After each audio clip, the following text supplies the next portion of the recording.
E Carol, você poderia trazer para nós a classificação dos psicodélicos? É interessante falar sobre isso, porque já que eu estou explicando aqui os termos, né, às vezes a gente tem referência de algumas substâncias, como a ayahuasca, que é muito conhecida, né, mas como que isso entra dentro desse contexto dos termos? Então, os psicodélicos, historicamente, eles foram divididos em algumas categorias, algumas classificações, né? A gente tem os psicodélicos clássicos, que foram aí os primeiros que foram estudados, que é o LSD, a DMT, a psilocibina e a mescalina. Né, o LSD é interessante a história porque ele foi descoberto em laboratório, né, por um químico suíço, que é o Albert Hofmann. E é interessante a história porque ele estava fazendo uma pesquisa com esporão de centeio, que está presente no trigo, né? E ele estava estudando isso por conta de um gado que tinha sido acometido por uma doença, e ele estava estudando ali o alimento que aquele gado estava consumindo e sintetizando ali o esporão de centeio em laboratório, ele descobre o LSD. E aí, enquanto ele está estudando o LSD, que ainda não chamava LSD, né, ele começa a sentir alguns efeitos durante ali o processo. E ele começa a entender que tem alguma coisa aqui acontecendo e se propõe a experimentar, então, a substância que ele conseguiu isolar ali, que foi chamada de LSD, né? E aí ele avisa o assistente dele de laboratório que ele vai passar por essa experiência e tal, e ele ingere ali uma quantidade que era, na verdade, muito mais do que precisava ali para ter os primeiros efeitos. E é uma história até curiosa, porque ele volta de bicicleta para casa e ele começa a sentir os efeitos ali no caminho de volta para casa. E essa data ficou conhecida como Dia da Bicicleta, em homenagem a essa descoberta do LSD.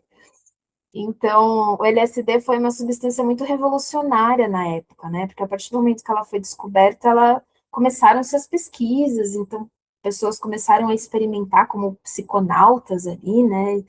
Vamos ver o que que é isso, o que que são esses sinais, essas sensações. Então, o LSD ele trouxe essa revolução na época, que inclusive está muito relacionada com o Woodstock, né? Em todo o Sim. movimento do Woodstock ali foi também com a presença do LSD. Então, ele tem essa importância histórica. A DMT, que é presente ali na folha da chacrona, da ayahuasca, né? Então, a DMT é um psicodélico, a ayahuasca não é um psicodélico, a ayahuasca é uma biocultura. É a psilocibina, que é presente no cogumelo, né? No cubensis, aí, em outras cepas. A mescalina, presente no cacto, né? Peiote, ali em cima do peiote.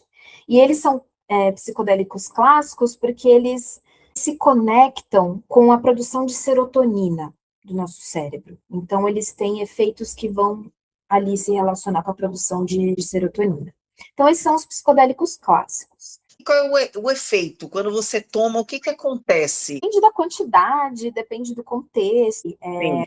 ambiente no qual é usado, a substância em si, a dose, né, e o quão pura a substância é, o quão alterada ela está, como ela foi produzida, como ela foi comprada, e também o estado da pessoa naquele dia, né? Então, tudo isso vai fazer diferença.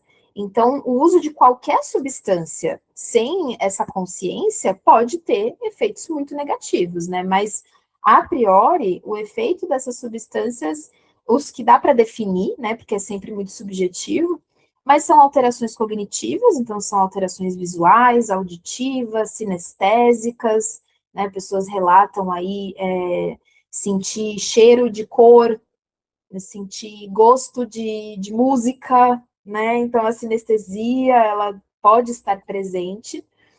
Algumas sensações físicas, aceleração do coração, uma sensibilidade corporal, e aí varia de pessoa para pessoa.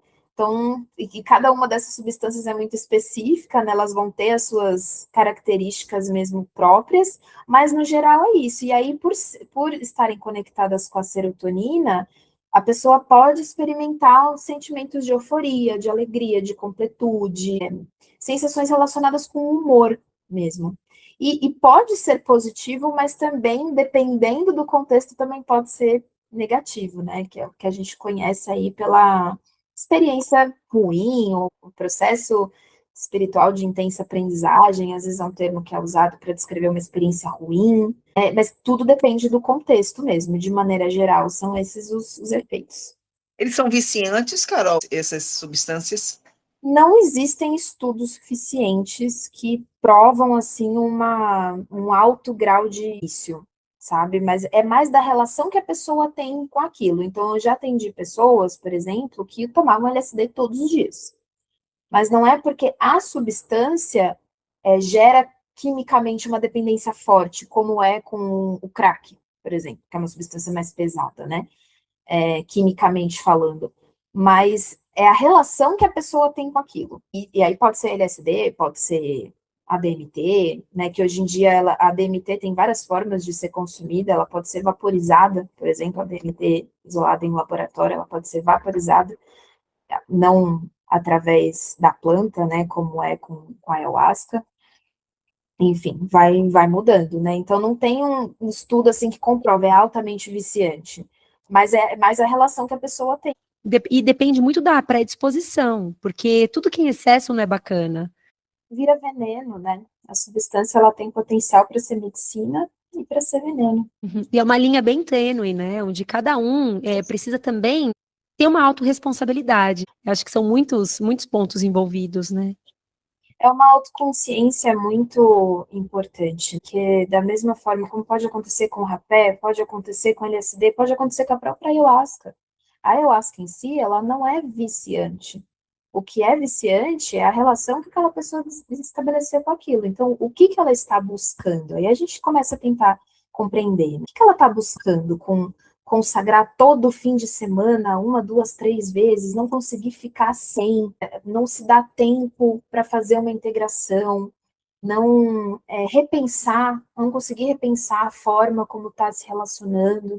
Tudo isso diz respeito ao que você falou, às vezes é uma fuga, às vezes é... O que está por trás desse sintoma? A gente, às vezes, tem que passar a reconhecer isso como um sintoma.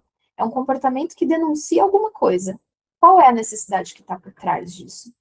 Porque a alteração, a expansão de consciência, ela pode ser maravilhosa, mas em excesso, ela te descola do mundo real. E a vida real, será que está acontecendo enquanto essa pessoa está todo fim de semana, às vezes todo dia, consumindo alguma coisa? É sobre autonomia, responsabilidade e consciência. Não importa o contexto, não importa o que está sendo consumido.